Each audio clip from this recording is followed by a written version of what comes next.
ربنا وسعت كل شيء رحمة وعلما فاغفر للذين تابوا واتبعوا سبيلك وقهم عذاب الجحيم۔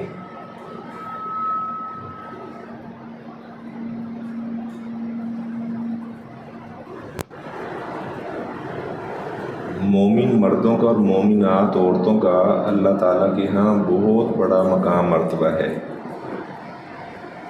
اتنا مقام مرتبہ ہے کہ اللہ تعالیٰ نے قرآن مجید میں ایک سورہ کا نام سورہ مومنون رکھا ہے اور ایک سورہ کا نام سورہ مومن رکھا ہے۔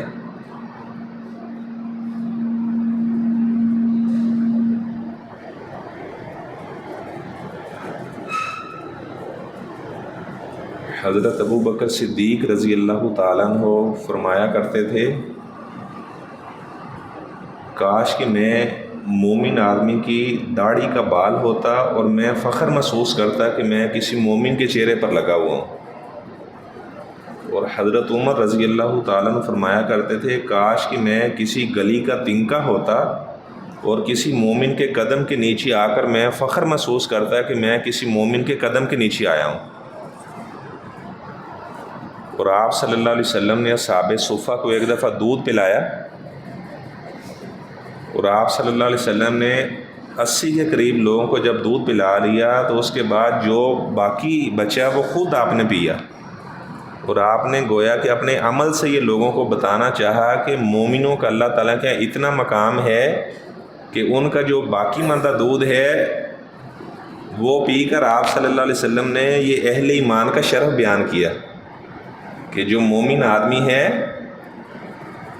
بعض لوگ تو ایسے ہوتے ہیں وہ اگر کسی نے پانی پیا تو اس گلاس میں پانی نہیں پیتے، جبکہ مومن کا جھوٹا بھی پاک ہوتا ہے، برکت والا ہوتا ہے، اور ایسے کوئی بیماری وغیرہ نہیں لگتی۔ لا عدویٰ ولا طیرہ آتا، فرمایا کہ کوئی بیماری متعدی نہیں ہے، ایک آدمی سے دوسرے کو کبھی کوئی بیماری نہیں لگتی۔ اگر جس کا یہ عقیدہ ہے تو وہ شرک کر رہا ہے، یعنی اس نے یہ سمجھ رکھا ہے کہ بیماری میں اتنی طاقت ہے کہ وہ ایک بدن سے نکل خود ہی دوسرے کو لگ جاتی ہے اور اس کا نقصان کرتی ہے، جبکہ اللہ تعالیٰ کے علاوہ نہ کوئی کسی کا نفع کر سکتا ہے اور نہ کوئی نقصان کر سکتا ہے، تو بیماری میں یہ طاقت کیسے ہوگی؟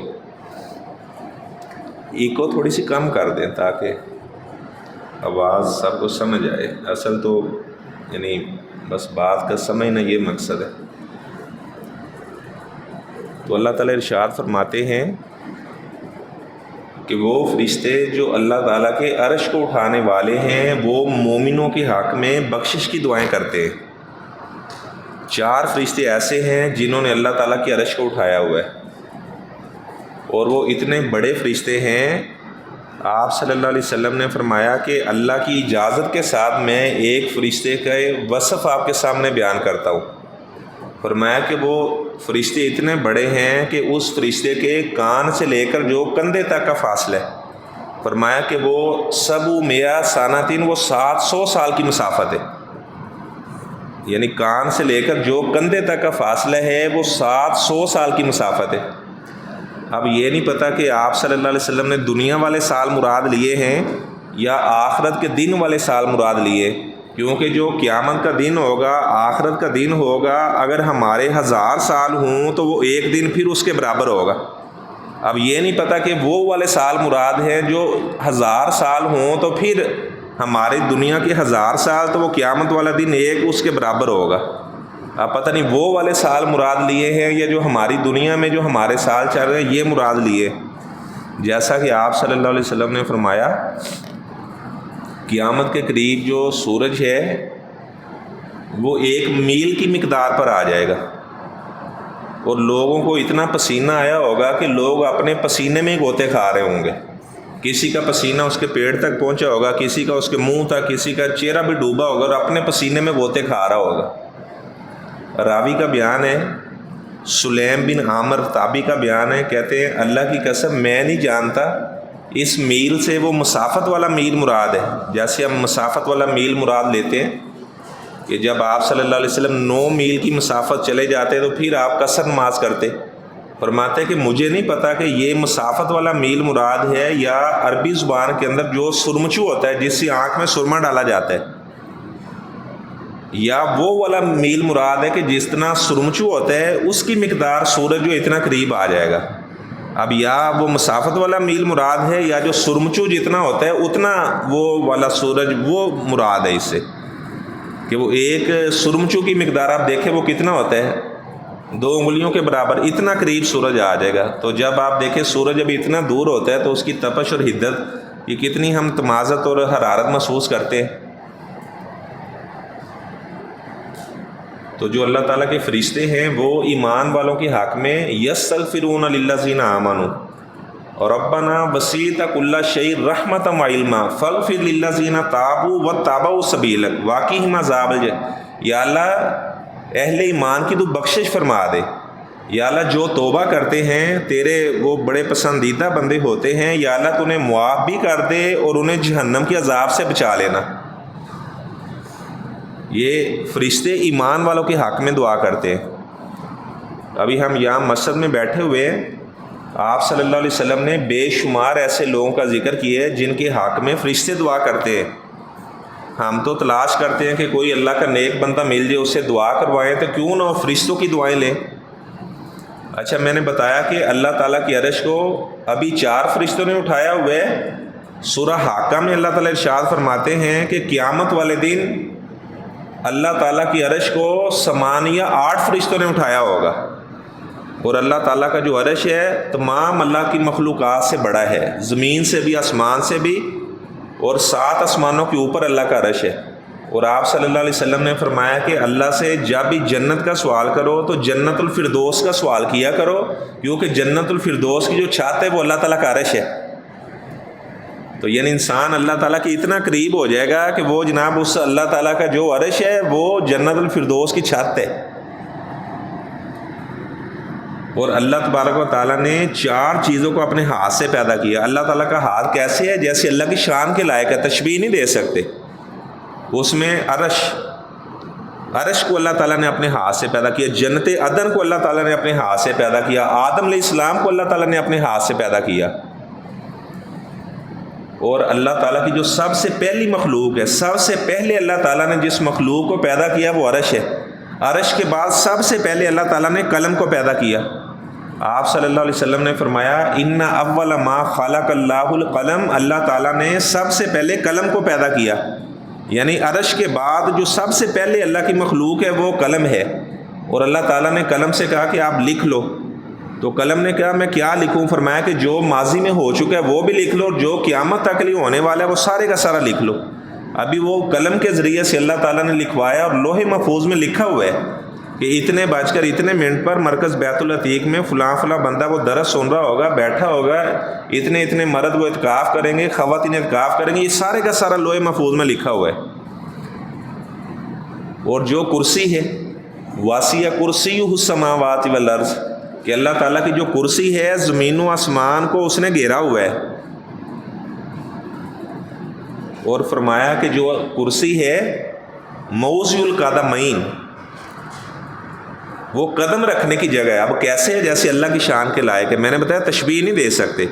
اور فرمایا کہ کرسی عرش کے مقابلے میں اتنی چھوٹی ہے جیسے انگوٹھی آپ پہنتے ہیں تو انگوٹھی کو صحرا کے اندر پھینک دیا جائے.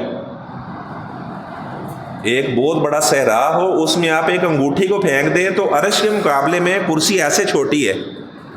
اور اللہ تعالیٰ کا جو عرش ہے وہ تمام مخلوقات سے بڑا ہے. اور اللہ تعالیٰ کی ذات عرش پر مستوی ہے.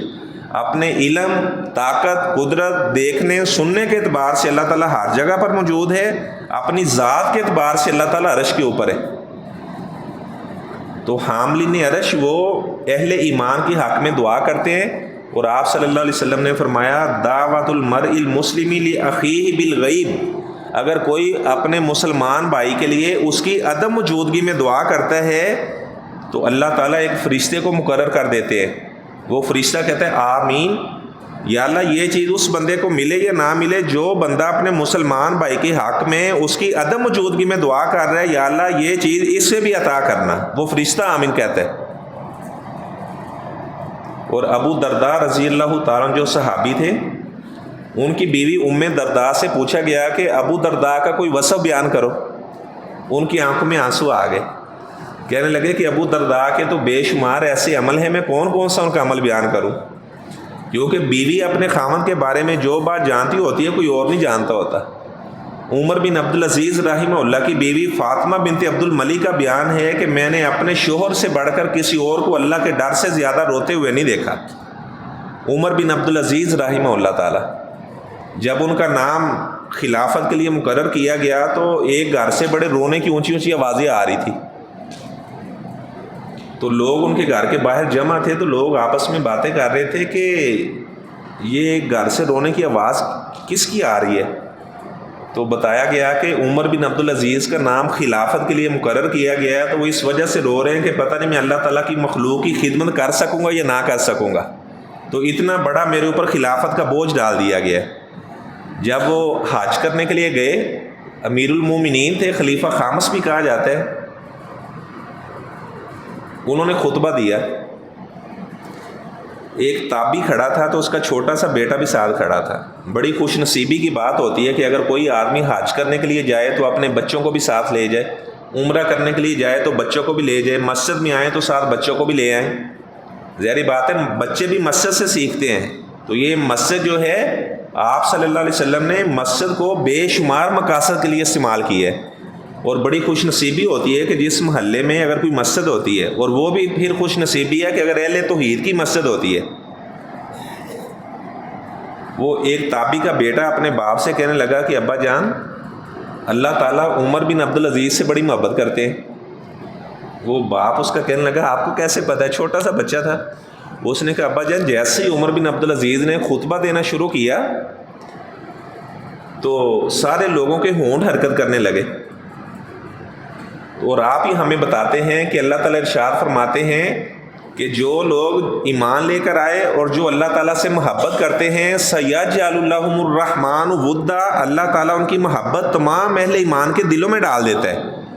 وہ بندہ اپنے گھر میں بیٹھا ہوتا ہے اور لوگ تہجد کے وقت اٹھ کر اس کے حق میں دعائیں کر رہے ہوتے ہیں، تو اس کے باپ کی آنکھوں میں آنسو آ گئے۔ ان کا بیٹا، یہ جتنے لوگوں کے ہونٹ آپ نے حرکت کرتے دیکھے ہیں، یہ سارے کے سارے عمر بن عبدالعزیز کے حق میں دعا کر رہے تھے۔